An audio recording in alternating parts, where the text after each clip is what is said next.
Du concept art, quelques fuites et des nouvelles éditions Takara, c'est ce qu'on va retrouver cette semaine dans les news. Bienvenue sur TF Toybox, la chaîne qui passe en revue les figurines et qui vous informe des nouveautés sur Facebook, Instagram et Twitter. Je vous mets rapidement le sommaire en description de cette vidéo, vous pourrez le consulter si vous voulez sauter un chapitre. Et on passe tout de suite à la première news.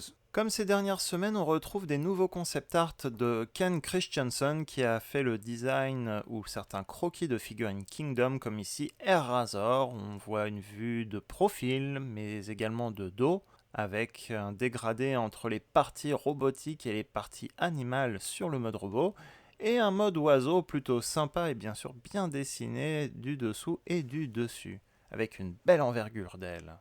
Chaque année, Takara sort un livre appelé Generations, qui est un livre photo qui résume les figurines, toutes les figurines qui sortent sur l'année.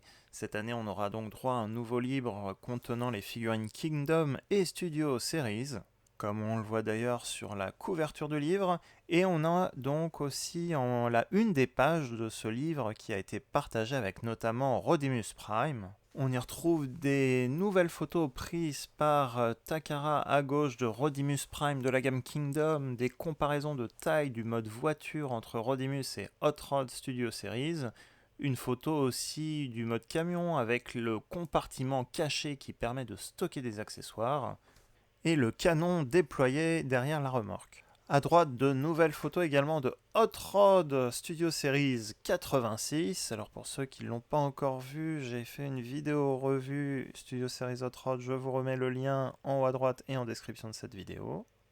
Et en bas, nouvelles photos également des figurines Studio Series Cup et Blur, donc qui sont également prévues pour le Japon.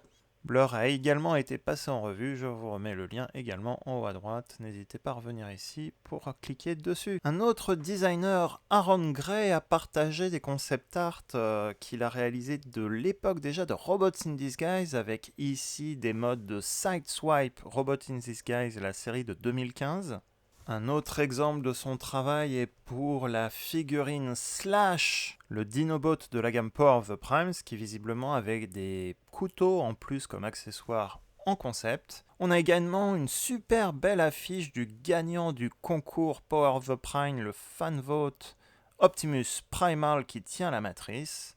Il a également réalisé ce croquis qui a permis de pitcher au CEO de Hasbro, au directeur d'Hasbro, la série BotBots. Enfin, pas la série, mais exactement la collection, avec des petits BotBots en croquis ici. Il a également échangé avec les concepteurs de Takara sur la version siège de Transformers Optimus Prime. C'est la version en bas à gauche qui a été retenue, celle qui est très proche d'Optimus Prime de Génération 1 et qu'on a dans la série siège actuellement. Et enfin, le poster qui a servi au fan vote pour Mirage versus Impactor de la gamme siège, il y a 2 ans.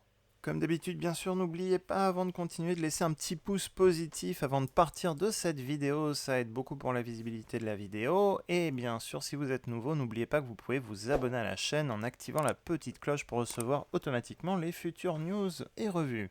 Takara visiblement a le droit à nouveau de faire des éditions spéciales des repeints plus proches des réalisations dessins animés et films avec cette nouvelle gamme de figurines.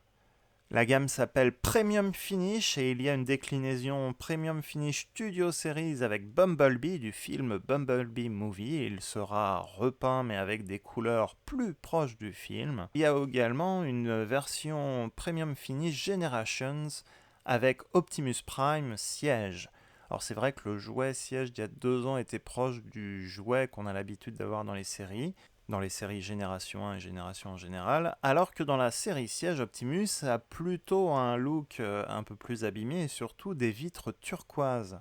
Il y a bien eu un Optimus Prime dans la gamme Netflix Voyager Class avec les vitres turquoises, mais celui-ci a le mode terrestre. Takara rectifie le tir en quelque sorte en faisant sa version Netflix d'Optimus Prime en reprenant la version siège cybertronienne avec les bonnes couleurs du dessin animé.